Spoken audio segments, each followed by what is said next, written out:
Усім добрий вечір. У прямому етері телеканалу АТR Прайм. Я його ведучий Айдар Муждабаєв. І сьогодні у нас у гостях співрозмовник, якого я дуже люблю і ціную, як експерта, як людину, яка дійсно займала високі посади в українській міжнародній політиці, яка має досвід і має своє бачення, і завжди цікаво послухати, що він думає. А він – це Ігор Харченко, надзвичайно повноважний посол України в різних країнах, і в Британії, і в Японії, в Румунії, в Польщі. Колись був заступником міністра закордонних справ. Пане Ігоре, добрий день, добрий вечір. Добрий день, вітаю, пане Ігоре, дякую. Ви такий світлий, у вас таке освітлення гарне в квартирі. Сонце йде з півдня якраз от на це місце, і оскільки електрики нема, то найбільш освітлене місце – це саме тут, щоб було гарно видно і картинка. Ми пристосовуємося до ситуації, яка складається на поточний момент, і завжди намагаємося бути світлими і оптимістичними, так я скажу. Ну добре, давайте почнемо з головної події, яка була, і перейдемо до події, яка буде. Головна подія, яка була, це саміт миру, ну і G7 теж. Це практично одночасно відбувалося. І там були деякі новини стосовно допомоги Україні, стосовно ставлення до Росії. Давайте по порядку. Саміт миру – це успіх для України? Саміт миру – це, я би сказав, важливий захід в контексті тих зусиль політичних, передусім дипломатичних, які не міняють, безумовно, головної парадигми. Головна парадигма сучасної ситуації – це війна. Але вони змінюють або можуть змінити, принаймні на це вони націлені, наскільки ми розуміємо, ставлення тої частини світу, яка досі думає, що щось відбувається десь далеко і їх не стосується. Ні. От мені здається, що саме для того, щоб в тих частинах світу, які так думають, стали краще розуміти, що те, що відбувається, стосується прямо їх, і був проведений цей захід. Журналістська назва «Саміт миру», вона трошки, можливо, ріже вухо, тому що війна йде, вона не спадає по інтенсивності. Більше того, останні дні ми бачимо, що активність зіткнень на лінії фронту і поза лінією фронту, мається на увазі авіаудари, не зменшується, тому казати слово «мир», це спеціальна аудиторія. Спеціальна аудиторія, яка чує таку термінологію, і є сподівання, що, можливо, якийсь там спрацює такий тригер, щоб краще зрозуміти, що насправді відбувається тут, в центрі Європи. Відбувається саме те, що стосується всього світу, чи цей світ є глобальним півднем, чи глобальним заходом, чи сходом, назвіть його як хочете, але нервовий центр майбутнього світового порядку, який старий, майже зруйнований, але нервовий центр, він якраз знаходиться тут, зараз в центральній частині Європи, на території, яка називається Україна. Пане Ігоре, ви згадали про так званий глобальний південь, але ключові гравці з цього так званого півдня або проігнорували саміт миру, або не підписали, не поставили свій підпис під підсумковим документом. Там це не резолюція, була спільна заява. Я маю на увазі Південна Африка, я маю на увазі Бразилія, маю на увазі Індія тощо. Тобто вони на цьому саміті не обрали сторону. Точніше, вони обрали більше сторону зла, ніж добра. І вони чекають на те, що буде далі. Це я так думаю. А чому так сталося? По-іншому не могло статися. Я завжди порівнюю для себе, принаймні, от те, що відбувається сьогодні з 2014 року, я би сказав, а з 22-го в широкому масштабі на території України, з тим, що відбувалося 80 років тому на тій же території в Європі. З Другою світовою війною, грубо кажучи. І от ви кажете, глобальний південь там не був присутній. Ви знаєте, дуже багато є питань. От не був присутній один великий гравець, один Китай. Він дійсно не був присутній, із зрозумілих причин він не був присутній. Але в мене запитання, чи є Китай сучасний лідером того глобального півдня? Я не знаю, чи є однозначна відповідь на це запитання, тому що якщо брати географічно чисто, зараз політкоректні всі, тому старі термінології для визначення тої частини світу, яку тепер називають глобальним півднем, вони вже не використовуються чисто з політкоректних. Так от Китай куди себе відносить? Я думаю, що Китай відносить себе офіційно, він є членом постійним Ради безпеки Організації Об'єднаних Націй, а в сленгі дипломатичному ці 5 постійних членів – це велика п'ятірка, P5. Тобто постійні члени. Тобто це спеціальна каста.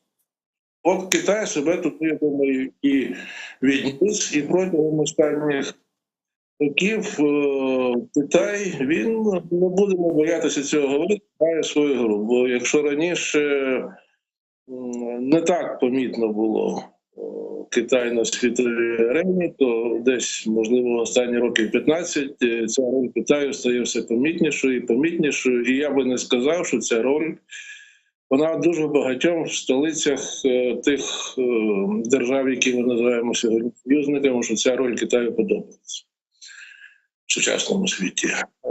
Я буду далекий від дипломатичних виразів, скажу прямо, неприсутністю своєю на такому заході, який має назву «Саміт миру», от саме з цієї точки. Назва суперполітка. Саміт миру. Що можна придумати краще? І свідомо туди не поїхати, це навіть за китайськими мірками, це обрати сторону. Тобто от після того, як Китай не офіційно відмовився, я собі поклав десь схови пам'яті, Китай обрав сторону зла. Бог з ним. Поки він активно грає, помітно так, але він сторону обрав. Решта світу досить багато. Там треба працювати. І мені здається, що захід Швейцарії – це якраз частинка тієї роботи, яку ми мусимо виконати. Тому що ООН, голосувальна машина, вона хоч і нахилилася, але вона продовжує голосувати. І для того, щоб достукатися до тих, хто голосує в Організації Об'єднаних Націй, треба або їхати туди, в ті країни, або говорити з самій Організації Об'єднаних Націй, там, де майже 200 країн представлено. Або якщо вони всі їдуть до тебе, на твій захід, і на досить поважному рівні, це вирішує дуже багато питань. Всім зрозумілий порядок денний, всі будуть тебе слухати. Що вони з цього винесуть? Подивимося. Але це елемент важливої дипломатичної роботи. Саме так я б його коментував. А що найголовніше? Який найголовніший підсумок саміту миру? Щоб от коротко можна було сказати, ось до саміту цього не було, а після саміту ми це маємо. В будь-якому вигляді. З кількісними показниками не можна... Я не про кількість, абсолютно. Я про сенс, про зміст, про те, що ви відчуваєте як дипломат. В дипломатії не буває швидких рішень і швидких результатів. Це дуже клопітка і дуже марудна, непомітна робота. Помітно це тільки стає тоді, коли непомітно 99% опрацьовано. Розумієте, як працює дипломатія? Вона працює за зачиненими дверима, вона дуже довго готує те, аби не зорочити і так далі, і так далі, і так далі. От я би поклав швейцарську зустріч в частину тих 99%, хоч вона була і з політико-пропагандистських міркувань, звичайно, відкритою і так далі, але от ті самі 99% непомітної роботи, яку Пане Ігоре? треба робити. Яку треба робити. Щось у нас з інтернетом, точніше, скоріш за все, не в нас, а в пана Ігоря. І я попрошу перенабрати пана Ігоря Харченка. Я думаю, зараз зв'язок буде відновлений. Ми просто почекаємо, і коли режисер скаже, що зв'язок відновлено. Ну, що тут, в принципі, ви все знаєте і про те, як так званий Севастополь прилетіло до так званих туристів, на чужій землі. Значить, що ще? Так. Чекаю на зв'язок. Ага, перенабирають наші редактори. Зараз буде. Ну, просто світла немає у пана Ігоря Харченка, тому пан Ігор так і зник. Але я думаю, що це тимчасово і зараз все буде.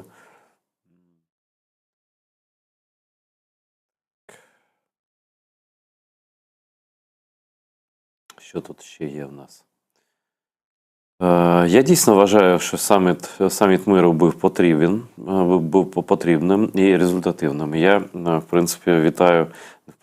щиро вітаю Дмитра Кулебу, міністра закордонних справ України, з тим, що цей саміт завершився. Там цілий детектив був фактично під час підготування до проведення саміту. Там дуже всього було багато. І зараз ми продовжуємо про це розмову з Ігорем Харченком. Пане Ігоре, чи ви не чуєте?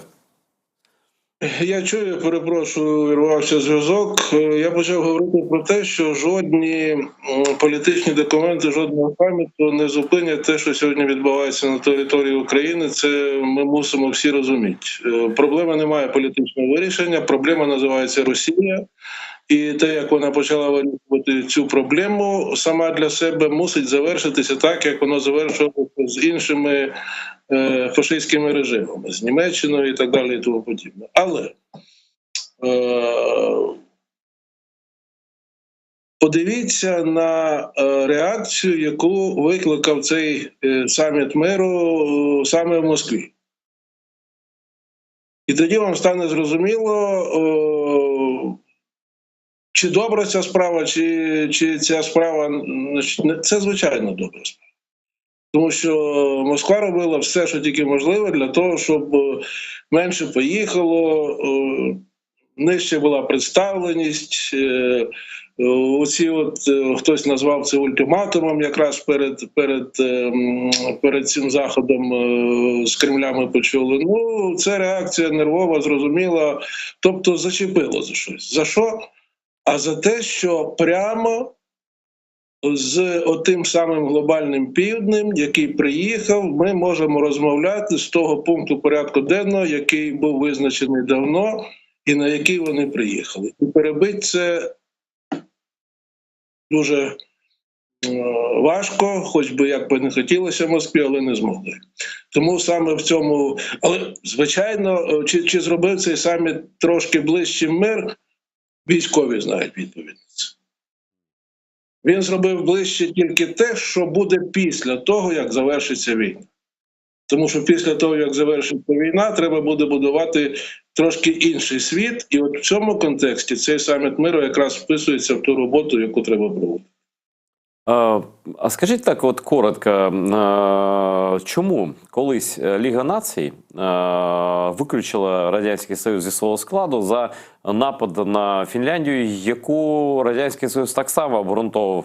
Там ми не воюємо з фінами, ми підтримуємо там свободу фінського народу від буржуазних там керівників. Але тоді ніхто в це не повірив і просто, ну, не знаю, копняка отримала Росія з Ліги Націй. Зараз Росія спокійно засідає, і жодного, і не лише Росія, агресорів і терористів багато в ООН. Чим ООН за своїм уставом, за своїм статутом або за складом, або за правилами так круто відрізняється від Ліги Націй, що ООН нічого не може зробити, навіть відвертим, відкритим агресором? Це дуже гарне запитання. Ви знаєте, справа в тім, що я згадав, що Китай, як мені здається, відносить себе до не зовсім до глобального півдня, але до лідера того, що є глобальним півднем і навколо. У них є там якась структура, але Китай є постійним членом Ради безпеки Організації Об'єднаних Націй, цього ключового з точки зору статутних документів Організації Об'єднаних Націй органу, який покликаний вирішити одне всього питання – дотримання миру і безпеки у світі. Це ключове завдання Ради безпеки. Чи справляється Рада безпеки з цим питанням? Відповідь, я думаю, очевидно. Чому вона не справляється? І отут є фігура мовчання велика. Я знаю на неї відповідь, я готовий про це сказати. В сучасному вигляді Рада безпеки, вона є недієспроможною. З одної простої причини, бо там є один, а навіть і півтора, Китай відніс себе теж вже на ту сторону, а він постійний член, які не дозволяють Раді безпеки виконувати свої функції. Чому? Тому що в 45-му році було придумане так зване право вето. Тобто при голосуванні всіх рішень, які стосуються підтримання міжнародного миру і безпеки членами Ради безпеки, їх всього 15, 10 ротується, 5 постійних. Так от, мають співпадати голоси всіх 5 постійних членів Ради безпеки. Для того, щоб рішення ухвалене вважалося чинним. І законним з міжнародно-правової точки зору. Так от, наявність такого члена постійної Ради безпеки, як терористичний режим Російської Федерації, фактично нівелює повністю роль Ради безпеки ООН як органу здатного, хоч в якійсь частині, підтримувати міжнародний мир і безпеку. Ми це бачимо. Та він, пане Ігоре, він не лише нівелює, добре б нівелював, не добре, але він підвищує статус. Тобто, якщо країна член Радбезу ООН, то яка країна терорист? Це ж гарант безпеки у світі, постійний член. Вона не може бути терористом. Тобто, де-факто ця Рада безпеки, вона кришує, вона захищає агресорів, і вона не дає їх карати, насправді. І так само і про терористів Хамас, коли йдеться, теж вони не дають. І по Ірану, по інших країнах, які просто ці Китай або Росія, або разом, вони блокують будь-яке рішення. То фактично це клуб захисту терористів. На нього перетворилася Організація Об'єднаних Націй, де-факто. Я би так сказав, це трошки так сильно сказано, але в мене нема заперечень щодо такої журналістської кваліфікації сучасного стану Організації Об'єднаних Націй, особливо Ради безпеки Організації Об'єднаних Націй. Дійсно, ми бачимо з 2014 року, по всіх, я вже не знаю скільки десятків разів там слухалося українське питання на цій Раді безпеки, а з 2022 року особливо, це фактично опосередкована, але допомога терористичному режиму. Наявність такого місця, де терористичний режим може доносити свою позицію. І, на жаль, на превеликий жаль, ми бачимо, що держави-засновники Організації Об'єднаних Націй, давайте не забувати, що це ідея англо-американська, United Nations, плакат часів Другої світової війни 43-го року, навіть де всі прапори, не так їх багато тоді було,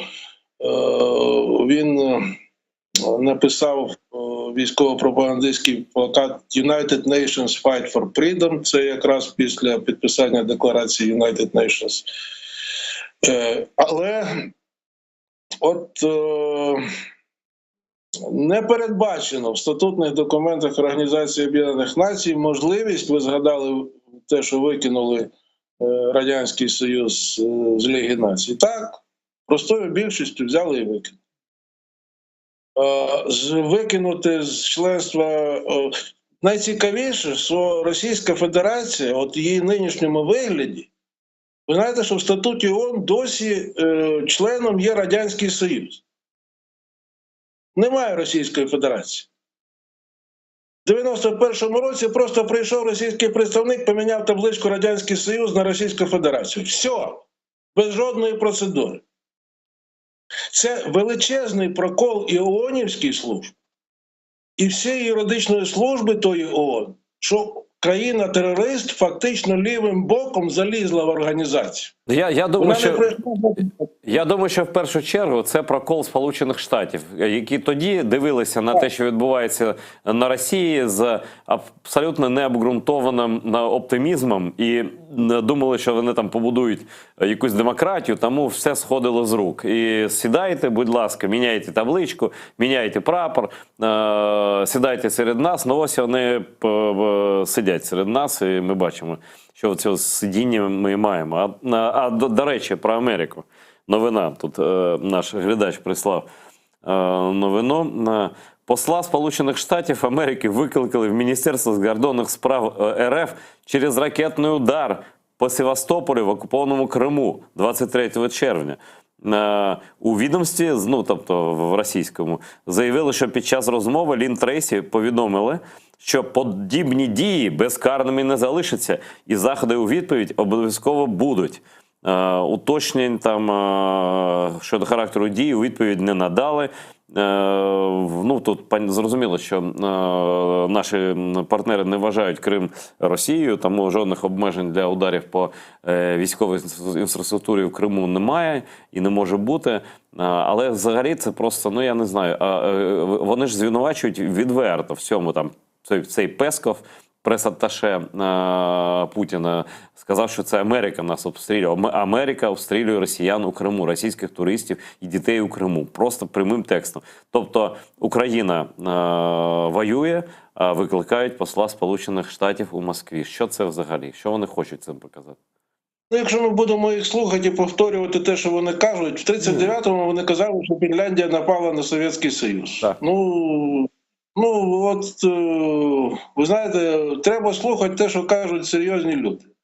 Мені сподобалось із останнього на цю тему, американський президент давав інтерв'ю якомусь військовому журналу пару тижнів тому американському. Мені дуже сподобалась фраза, яку він вжив, і як надрукували журналісти, що от там американські ракети і так далі, що вони англійською звучить «we do not authorize», тобто ми не... Ну, це така м'яка форма того, що ми не те, щоб зовсім не даємо дозвіл і не схвалюємо, щось середнє. Не схвалюємо скоріше. Тому, значить, удари по глиб території Росії більше ніж там 200 миль, тобто 300 кілометрів. Більше 300 кілометрів глиб Росії. Оце вони... Але якщо...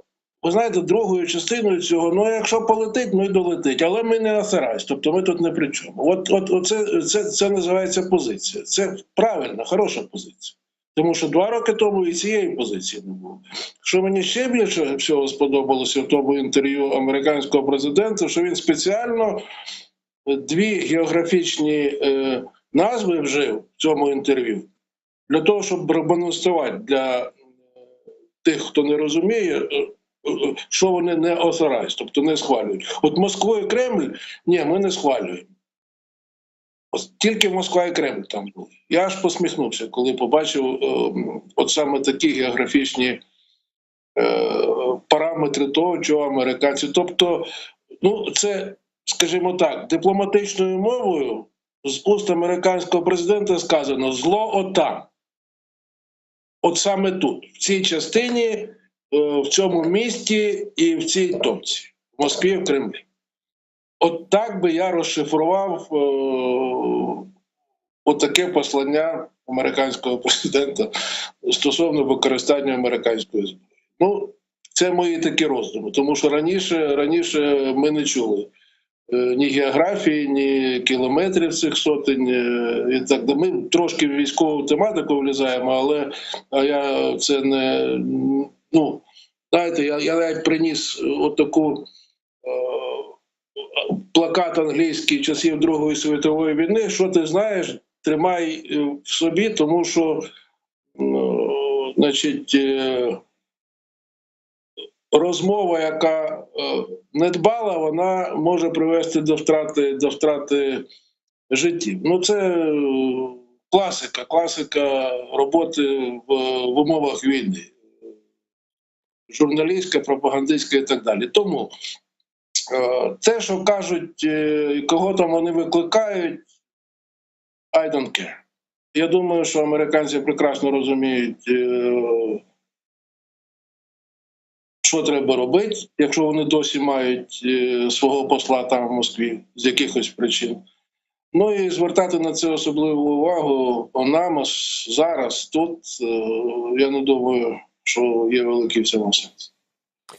Добре, тоді трохи я хочу доторкнутися до підсумків G7 зустрічі. Там головне, про що йшлося, ну принаймні я так зрозумів, це про російські гроші, які заарештовані на рахунках західних, і що там ситуація зрушилася з місця і прогрес є. Але такий частковий, неповний. Як думаєте, проаналізуйте ваші підсумки G7 цього року? Мені здається, це дуже запізніле рішення. Його треба було робити, я би сказав, в 14-му. В 14-му пішли по політичному шляху, виключили Росію із так званої вісімки. Ну, ми бачимо, що це не зупинило кремлівський режим. У 22-й рік пішли санкції більш-менш серйозні, економічні, але ж Росія проконсультувалася з Іраном. Я пам'ятаю, Лавров спеціально їздив, як вдається державі обходити там драконівські санкції. Ну і знайшли вихід, і Китай тут допоміг, і ще багато хто допомагає, не будемо називати, але пам'ятаємо всіх. І тому тримається. Тому сказати, що санкції можуть обвалити російську економіку швидко, від самого початку не можна було сказати. Але поступово вони її доводять до того стану, коли можливості економічні для того, щоб продовжувати цю війну, в Росії ставатимуть все менше і менше. І от в цьому контексті зустріч Сімки минулого тижня, здається, вона була, є кроком дуже потужним, мені здається, в правильному напрямку, хоча й запізніло. Те, що розблоковані оці от заморожені російські кошти, це, ви знаєте, це таке питання, яке воно завжди викликає інтерес, бо там про великі гроші. Це традиційно велика увага до цього питання. Велика увага, от куди, що і як. Є дуже багато юридичних процедур, складних. Ви знаєте, Франція з Росією кілька десятків років тягалася по питаннях такого плану. І, не буду глибоко лізти, дуже складне питання. І тут, от на цьому складному питанні, ми побачили, я би сказав, політичний. Це дуже важливо, ухвалене політичне рішення, як каналізувати ці заморожені кошти, Росія має платити. Для нас це, здається, очевидно. Але для того, щоб там є нюанс. Вони назвали суму майже 500 000 контрибуцій, яка Росія вже винна Україні за руйнування, за злочини, за різні збитки. Що це значить? Навіщо вони цю цифру оголосили? Чи це значить такий натяк Путіну, що якщо має на увазі, що ми можемо в принципі наступним кроком ці гроші всі взяти у тебе і все? Я думаю, що можна і так це трактувати. Дуже сильним рішенням є, мені здається, американського фінансового департаменту про, журналісти це назвали дедоларизацію московської біржі. Воно це потужне рішення. Це потужне рішення, яке оті от лакуни в санкціях протягом останніх 2 років, які Росія навчилася обходити, вони іще більше ускладнюють можливості для того, щоб ці санкції обходити, і фактично дають сигнал не тільки кремлівському очільнику, а й тим, хто з ними співпрацює досі. В тому числі, мені здається, це передовсім сигнал якраз Китаю. Ну, тобто, якщо будете підтримувати Росію, ну, нарощувати підтримку Росії, ми можемо з вами так само зробити зрештою, так? Мені здається так, я десь навіть, по-моєму, сьогодні чи вчора читав, що Китайський національний банк припинив навіть з юанями вже роботу по Москві.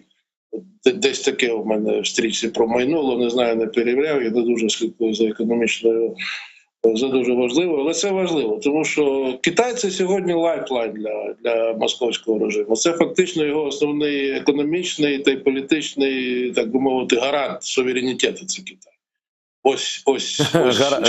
Гарант суверенітету, це звучить може зараз, може серйозно, а в перспективі який суверенітет, там Росія вже все продає фактично за низьку ціну, і вона фактично стоїть на колінах перед Китаєм, а зараз ще й перед Північною Кореєю. Ну, там важко сказати, хто там вже... Вояж, що я ще от можу з найбільш одіозними фігурами, значить, оце от погрозить шведам, чи кому він там грозив, я не знаю. Для регіональної ситуації це, звичайно, ускладнення. Я пропрацював досить довго в Японії, там літали ці ракети кімірсенівські через японський архіпелаг. Я чув сирени, їх пустили, ракета летіла через Хоккайдо, і на Хоккайдо, ну от як у нас щодня майже лунали сирени, це в мирний час, Японія, це тому, що цей корейський диктатор, значить, пуляв ракети в океан.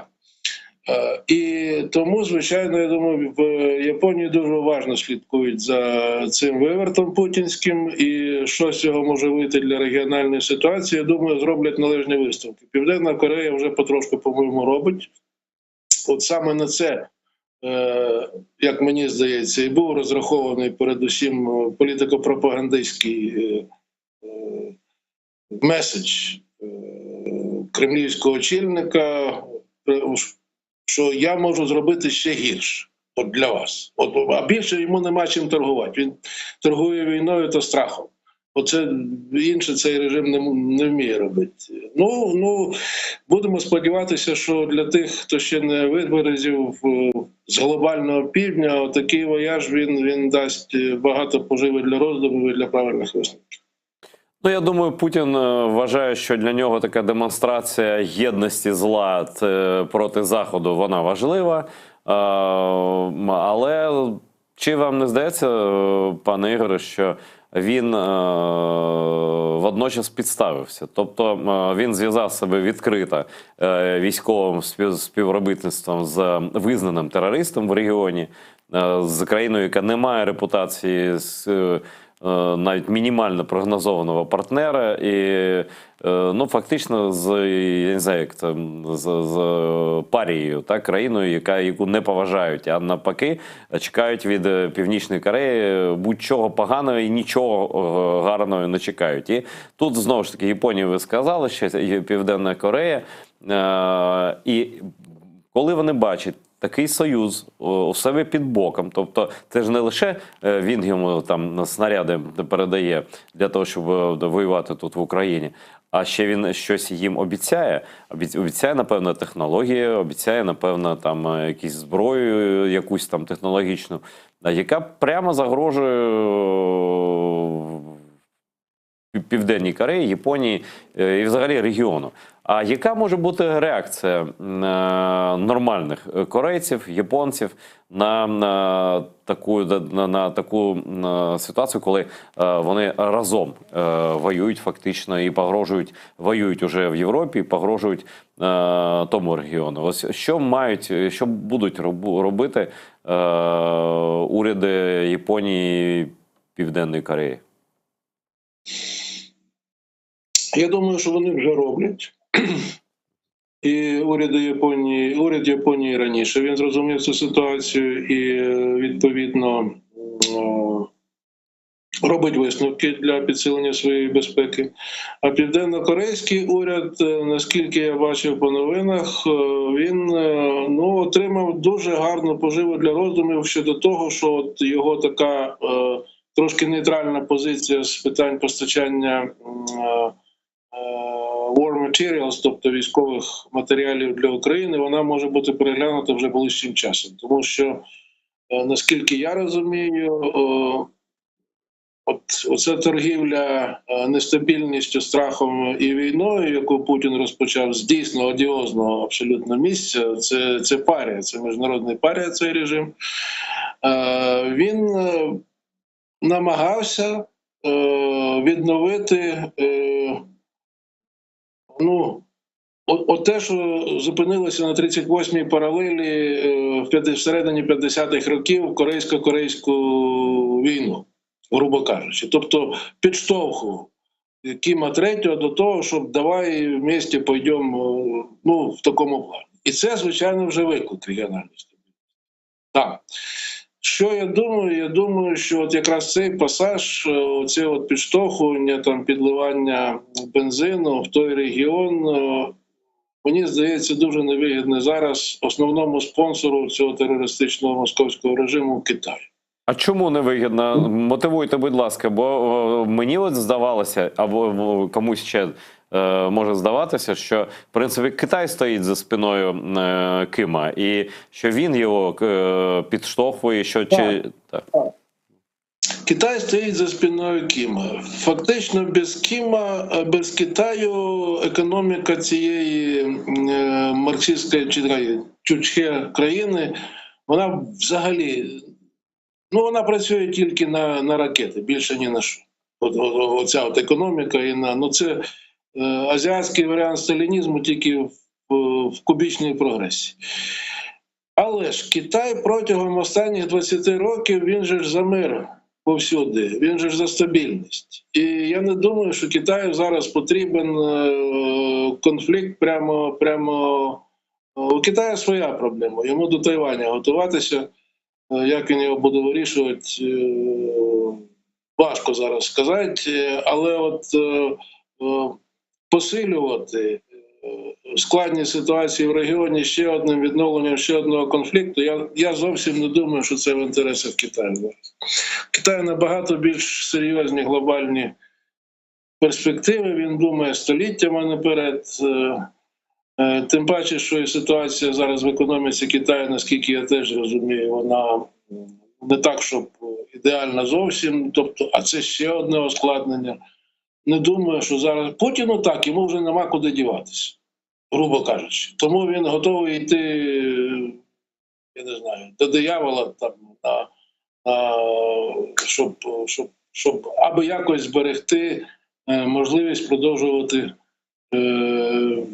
продовжувати війну, грубо кажучи, і показувати, що він ще щось може в цьому світі. Він мало що може, крім того, щоб накапостити по периметру цієї території, яка має назву Російської Федерації. Але це вони вміють і, на жаль, продовжують робити. Скажіть, добре, Китай все одно за спиною стоїть і однозначно він обрав сторону і, напевно, він чекає на вибори у Сполучених Штатах. Ми не будемо зараз вибори аналізовувати, там ще зарано, я думаю, це робити, принаймні до липня точно зарано. Там ситуація така хитка і незрозуміла, але ось давайте до Європи повернемось. І буквально новина на «Українській правді». У четвер, 27 червня, президент України Володимир Зеленський прибуде на саміт Європейського Союзу до Брюсселя. Про це стало відомо брюссельській кореспонденції польської радіостанції РМФ-ФМ. У Брюсселі неофіційно говорять про те, що президент України Володимир Зеленський прибуде до Брюсселя в перший день саміту Європейського Союзу. Така інформація циркулює, але з міркувань безпеки ця інформація офіційно ніким не підтверджена. Очікується, що Україна та Європейський Союз підпишуть документ про гарантії безпеки, переговори про який велися місяцями. Володимир Зеленський та лідери ЄС будуть присутні на церемонії. Ну, скоріш за все, так і буде. Документ має бути підписаний на рівні глав дипломатії. Ну і що я ще про це чув? Я чув цитату або читав Дмитра Кулеби, який сказав, що Україна встановила рекорд, коли пройшла шлях від поправте мене, якщо що, виправте, від заявки до початку переговорів про вступ в ЄС, там трохи більше ніж 2 роки. Давайте про цей саміт, що він нам принесе, на вашу думку? Ну, Україна починає офіційні переговори. Я думаю, що міністр правий. Я не дивився по цих рекордних показниках. Можливо, воно і так. Політичний сигнал від Європейської унії очевидний. Європейська унія сказала, що Україна буде членом. Європейська унія ухвалила рішення про те, що треба починати переговори. От це те, що нам потрібно знати, і те, що важливо, безумовно, тому що останні, на моїй пам'яті, з середини 90-х років ми до цього готувалися. І деякі країни ці заявки на вступ давно чекають, щоб були розглянуті позитивні переговори, почалися, давно виходить. Але у нас специфічна ситуація, не дай Бог нікому таку ситуацію мати, але у нас специфічна ситуація. І передусім це рішення, звичайно, я вважаю політичним рішенням, дуже правильним, дуже потужним сигналом, але саме з боку Європейського Союзу. І тому привітаємо це рішення, побажаємо успіхів переговорникам. Серед пріоритетів, які у нас на порядку денному стоять, поки не закінчиться війна залишається пріоритетом номер 1, перемога в цій війні залишається пріоритетом номер 1, але одне не заважає робити інше. Якщо є можливість навіть під час війни вести переговори про вступ до Європейської Унії, це дуже важливо, це позитивно, це треба вітати і знову-таки побажаю переговорникам успіху. Ну, трохи інакша ситуація з самітом НАТО. Ну, зараз ще там не закінчені підготовки. Я думаю, що там тривають переговори постійно з різними членами НАТО. Їх багато, вони різні, дійсно.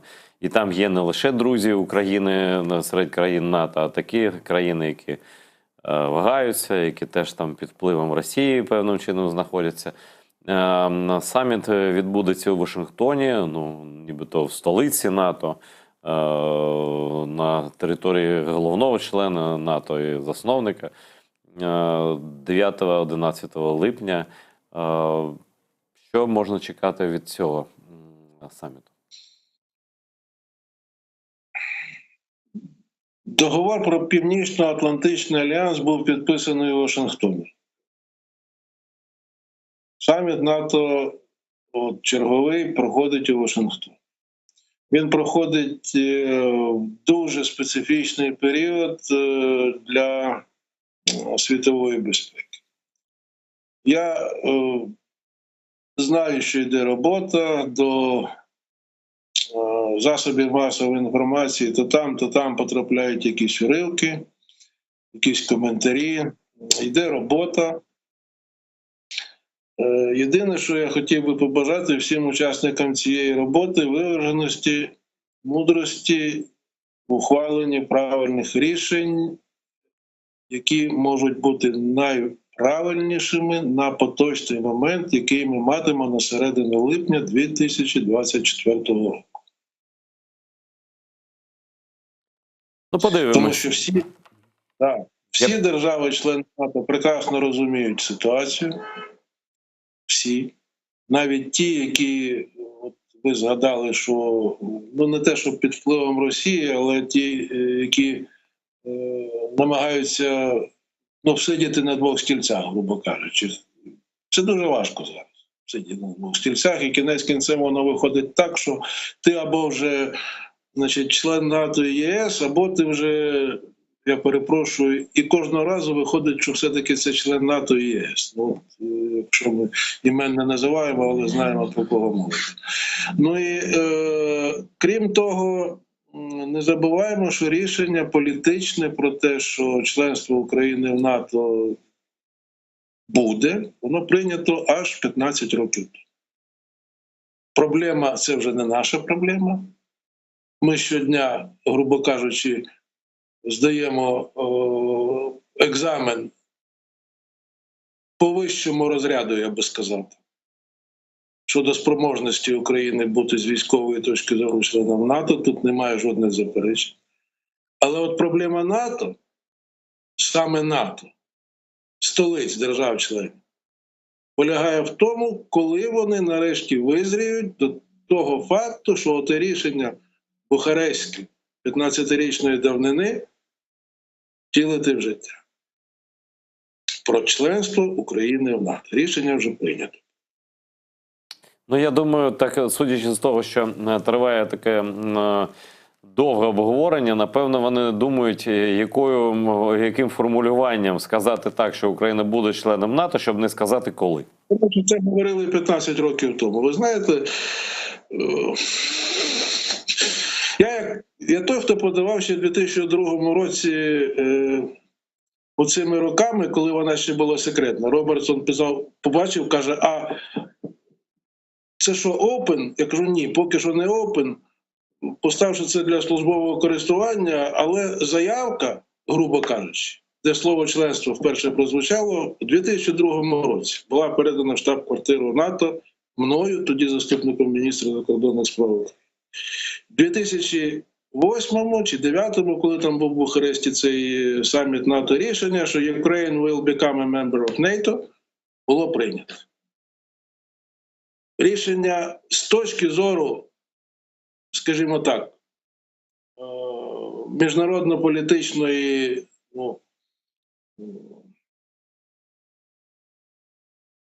by the book, те, що називається, класики, рішення прийнято вже політичне, ухвали. Ну, це Питання, знаєте, пане Ігоре.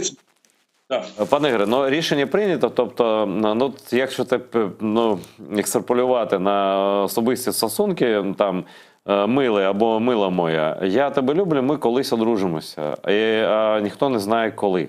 І це триває вже дуже давно. Ну, ви знаєте, я би скажімо так, не порівнював, як називається це, сімейне право, да, і женихання. Сімейне право і женихання коли це уряду ухвалювало рішення на саміті. Це, тобто, політичне рішення, яке ухвалено на найвищому рівні. А в принципі, для будь-якого уряду, якщо вже ми знаємо, звичайно, приклади і Будапештського меморандуму, але там був такий підписант, як Росія, з яким все ясно. А тут все-таки ж це солідні люди, солідні уряди. Так от, я чому і кажу, коли я коментую, що які expectations, які сподівання, мудрості і сміливості і виваженості в ухваленні найоптимальнішого рішення, яке можливо для Північно-Атлантичного альянсу на середину липня 2024 року, при тому розумінні, що політичне рішення щодо членства України в НАТО було вже прийнято досить давно. Тоді можна я вам таке запитання поставлю концептуально взагалі про НАТО і Україну. Якщо так зважувати, то, ну, чесно, хто, на кому більше провина в тому, що Україна на момент повномасштабного вторгнення Росії не була членом НАТО, на нашому уряді, на наших виборцях, на наших внутрішніх справах, чи все ж таки на небажанні наших партнерів і ключових партнерів ключових країн НАТО нас брати за будь-яких умов, навіть якби ми були ідеальні тут у себе всередині. Ну, тобто, хто тут, на кому більше відповідальний за те, що війни б не було, якби Україна була членом НАТО на 14 або 22 рік? Напевно. Айдер, я з вашого дозволу погоджуся з останньою частиною вашого твердження, що війни, скоріше за все, б не було, якби до 2014 року Україна була вже членом НАТО. Саме для того і стукалися ми, грюкалися у двері, починаючи з 2002-го. Але відповідь, на кому більша провина, я би порадив майбутнім історикам після закінчення цієї війни пошукати, а не зараз в прямому ефірі про це говорити, тому що ми знаємо з нашої роботи, що практично всі члени НАТО, як майже всі, переважна більшість, сьогодні активно підтримують Україну не тільки політично, а й військовим чином. Дай Бог, щоб так воно продовжилося знову зацитую американського президента кілька місяців тому, до перемоги України. Слово «перемога» сказано на цьому рівні, на рівні американського президента. Тобто, ціль зрозуміла. Інакше я люблю згадувати цитати великих людей, всіх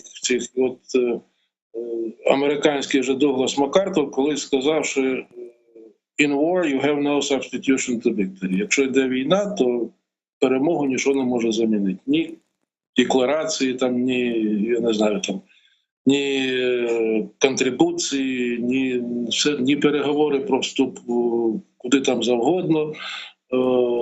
Головне – завершити війну перемогою так, як ми того хочемо. І от країни-члени НАТО, вони там збираються на свій регулярний саміт в Вашингтоні, дуже добре, дай їм Бог мудрості, хай вони правильне рішення ухвалюють. Але нас і мене особисто, як громадянина України, який не виїжджав з Києва, починаючи з повномасштабної агресії, хвилює тільки одне питання.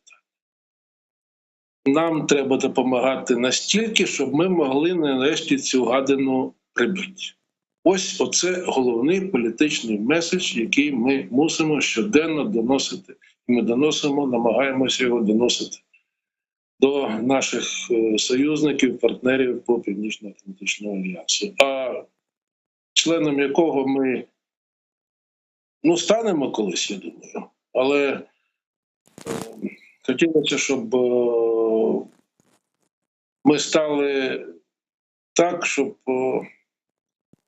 це було помітно всім.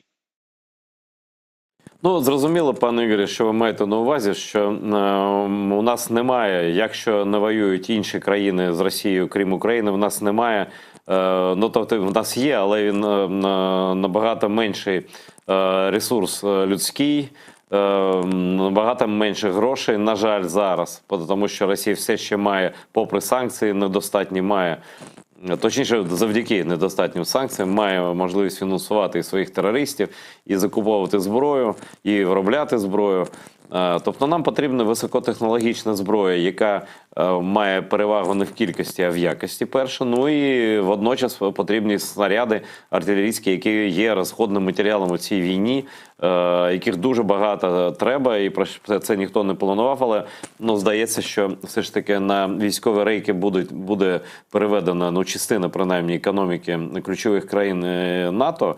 І, можливо, цього буде достатньо найближчими роками, і ми все ж таки отримаємо достатньо високотехнологічної, просто для розходної зброї. Але,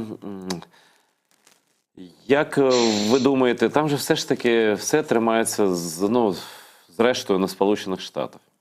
Ось, а як інший президент? Якісь запобіжники існують? Що буде з НАТО робити, якщо там буде Трамп, який скаже, мені не потрібно НАТО? Що буде НАТО робити, якщо прийдуть, вже там вони наголошують французьку ультраправі, що вони будуть проти надання там певних зразків зброї, і, звісно, вже тоді не йдеться про там введення військ, про що Макрон казав, якщо ультраправі, а вони, судячи з цього, перемагають. Тобто, чи може Путін розраховувати на політичний розбрат у НАТО? Чи все ж таки до такого ступеню не дійде?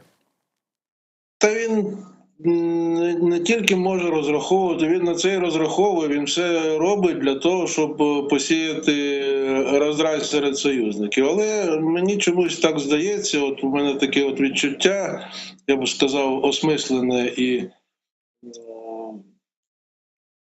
втаємничене відчуття, що у нього нічого не вийде. Ви кажете, що Україна маленька порівняно з Росією держава, і у нас можливості інші. Тому, знаєте, от ми ж любили, подивіться на Україну, це величезна європейська країна, за територією найбільша, за населенням п'ята. Ну так, ми не маленька країна, за європейськими мірками ми велика країна. Я пам'ятаю, в 2014 році, коли я бігав по Токіо, по всіх кабінетах, кричав, що люди добрі, дивіться, що робиться, війна і так далі.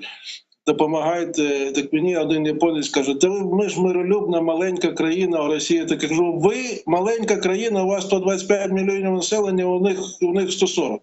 І ви їх ще 100 років тому, коли ніхто не знав, хто ви такі, взагалі там так гарненько причесали, що весь світ побачив, що ви це вмієте.